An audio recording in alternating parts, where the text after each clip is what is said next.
invest in people in the long term, there has to be a mutual understanding. Hustle hard, hustle hard. Closed mouths don't get fed. Thinking strategically, but acting like a gorilla is the kind of marketing that's small for us. When it innovates very little, it's highly risk averse, and it indicates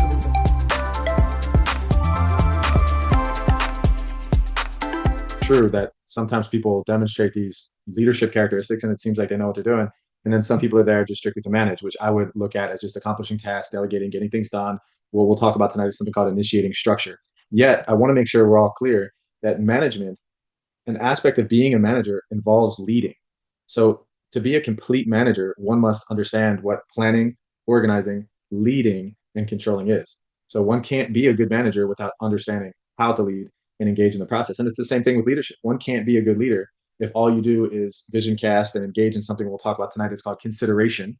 If you don't have some ability to initiate structure and to call people out and to gauge performance and to set goals and to hold people to a certain standard. So it's tough to binarily call a person a manager and a manager only that doesn't have the capability to lead. But I hear you, and I think what I'm most interested in is I was once one who never took the subject matter of leadership in school. Never. I never was formally trained on how to be a leader. I was just thrusted into leadership positions, so I had to learn through failure. And in the process of learning through failure, I was a performance guy. So I just cared about myself performing, and everybody needed to perform as well as or better than me, or they just weren't they weren't a good contributor. And obviously that's a immature way to look at it. But I'm using myself as a situation that why wasn't I taught leadership? Why didn't business schools formally train people on these subjects? And at the same time, even now, when people are in organizations and they're in a position of leadership, why don't organizations take more time, energy, and effort to put them into a training about what it means to lead people and to do it well and to do it according to a certain set of values and to think about their actions and behaviors and words before they just dive in and start messing stuff up. If it was common sense, we would have never had a leader or a manager that disrespected us, treated us bad, and all leaders and managers would achieve their goals without any problems or any hiccups. So it's clearly not common sense, and that's and human beings. Gosh, to put human beings in there. So I've witnessed multiple times what would happen in say middle management is people would come to a leadership training that I would do only because the executive management said, "I want you to do this." And what they do, what I noticed that they do is that they kiss up, meaning they say, yes, I'll do anything you need, sir, ma'am, whoever's in the executive management position. Of course, I know leadership is important and I would love to go to this training and I'll be a great example. And then what happens is they kiss up and they punch down. Then they come to the training and they got a sour face on. They don't take it seriously. And if some of their subordinates are in the training, I can see the way they're interacting with them and it's disrespectful. But the senior leaders don't see that kind of behavior, but their subordinates see it. And so it's a performance, it's a mask. And it's another reason why leaders need to be what I call vigilant and fully aware that the ways in which they're putting people in positions of leadership that have influence within an organization, and those people are not influencing well, and that they need to get to the bottom of that and not be naive. And there's a subject matter that we'll talk about tonight called a 360-degree feedback that helps with some of those things. Because what you're talking about now is three different perspectives. You have the leader perspective who apparently isn't doing well, like not very good leader. You have the subordinates perspective, and then you have HR's perspective. So you have HR's perspective, they interview based on resume virtues, they see experience, they bring them in, they walk their walk, they have a golden tongue, they speak well in meetings and all this kind of stuff. And so what HR sees is not the same thing as that a subordinate sees. So then the question is the subordinate, how do they approach, they essentially go around their boss and go to the executive team and say, hey, my manager is disrespecting me or not doing well. And then think about from an HR perspective, they have to figure out, well, how do I take that feedback and how do I deal with it? And is that feedback an anomaly? Maybe this person's just bitter. Maybe this person wanted their job. Maybe this person is just one perspective. How come everybody else isn't saying the same thing? So there is ways to sort of have like an insurrection where you have a bunch of different subordinates that all believe that this leader is incompetent and incapable. And there's ways to go about approaching HR and taking good care of that. But so I always give the leader the benefit of the doubt, and I won't get too wordy with this, but I said it in the past, is that sometimes, especially leaders that are new, need the time to acclimate, build their team. Teams go through something called a forming, norming, storming, and performing. And in order to get to the performing phase, you have to go through the forming. It's actually forming, storming, norming, and performing. So they have to kind of figure out how to work together. So they may be a great leader. It's just that maybe their team needs to change. So maybe there's some aspects of the follower that needs to adapt and change. So it's a difficult job for HR to discern, what the heck is going on here. And it's complex. If it's straightforward and you see a leader that's blatantly disrespecting and drinking booze in the office, like, okay, this is someone that we need to get out of this office or this company. But it's never that simple. You know what I mean? It's more complex.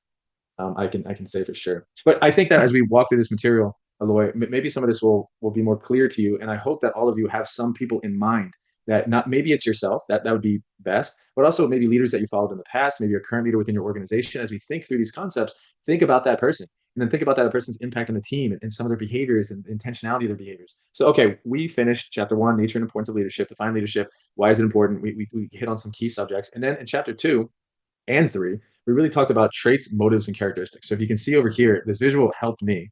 So that's why I created it for you guys.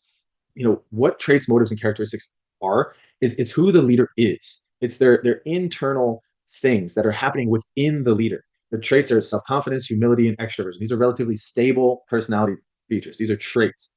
And so we talked about that. And then motives, we think the things that drive you, the things that push you to want to lead.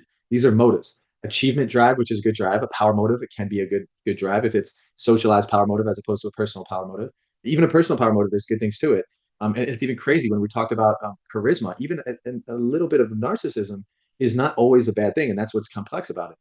Then you have this desire to lead. So motives include desire, achievement drive, power drive, and this desire to lead. So who am I inside? What is my drive? And then my characteristics. The best way to describe characteristics, I put broader personal qualities, a little bit more broader than personality features, but just more of your qualities of who you are. Emotional intelligence has four components. It's really a cognitive thing. It can be developed over time with neuroplasticity. We can learn how to become more emotionally intelligent. That's why it's such a popular catchphrase nowadays with emotional intelligence. Creativity can also be practiced, and creativity, when practiced, actually makes you a better problem solver. It makes you more entrepreneurial.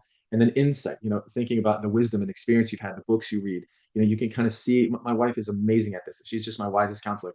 Is what I say. So when we have a new friend or when we go new places and we meet new people, maybe we're asked to do certain things, like we volunteer. My wife just she's not quick to just say yes, or she's not quick to just trust people. She has a little bit more insight into the dynamics of people, and she notices things that I don't quite notice at times because she's very socially aware. And so she'll share with me later on. She's like, "Hey, did you notice that?" I'm like, "No." And she said, "Well, I'm not sure if we should do that because of this, this, and this." I say, "Okay." And she's usually right. So that's insight. So we're moving from traits, motives, and characteristics, which is chapter two, chapter three. And tonight, after we do some of the presentations, we're moving to something I believe to be even more exciting, because it's wonderful if you're a leader and you have traits, motives, and characteristics, who you are. Awesome. But what matters most about leaders is what you do, what the leader does, how the leader acts is the most important thing. I can tell my child till I'm blue in the face, don't scream at your sister. But if my daughters are watching me yell at my friends or yell at the TV, they're going to do what I do, and they're not going to do what I say. They're going to watch me and model my behavior. So that's how powerful leader behaviors are as compared to characteristics. So when we move to behaviors, we really think, okay, we can really control how we act. So how are we acting and why are we acting this way? And some of the examples we'll give, I'll just briefly touch on it. Initiating structure is more the task, delegating roles, responsibilities, everything's clear, scheduling, this kind of stuff, versus consideration is more build a personal relationship, allow you to take a day off if you need to, be willing to talk to you about difficult circumstances, and be flexible and pliable because you care about people, you're considerate towards them. So those behaviors, those two dynamics, structure and consideration, is a major factor in leadership. And then your attitudes of optimism, patience, openness to input. That sounds a lot like traits, but attitudes are traits walked out. You don't see my trait, but you see my attitude. You see my passion. It would be more of an attitude. You see my optimism. You don't see my self-confidence. That's like something I might possess, but I act out my self-confidence. When I act out my self-confidence, it looks like openness to input or something like that. So it's an attitude. And then styles, which I think you'll really enjoy. There's about 8 or 9 styles we'll walk through, and I want you to see which style you sort of identify with. Certain styles like autocratic, participative, and servant leadership. I wrote a book. I think I told you about it, called Deemed Essential. And in the book, I do a whole chapter on servant leadership. So I have a quick video. It's sort of an explainer video that I created based on that chapter of the book that I'm going to show you about servant leadership, which tends to be one of the most popular leadership styles nowadays, with the more humanistic movement in businesses, where people really want to work for people who care about them, who would take a bullet for them, would do the work themselves, who would serve them. I mean, these are the people we want to work for. And when we work for people like that, we'll do anything for them. We'll bring our heart, so we'll bring our head and our heart to work when we work for servant leaders. And I currently, right now, the chair in my department, she truly is, I believe, a great servant leader. And I love what I do, and she allows me to be the best I can possibly be. And it's just an amazing thing to work for. So that's kind of a taste of what we're moving towards in chapter 4. So that's kind of my start, hopefully to get you excited. And now I'm going to stop sharing. And I see it's inspirational when you reflect on some of these leaders that one might consider to be heroes and think about their lives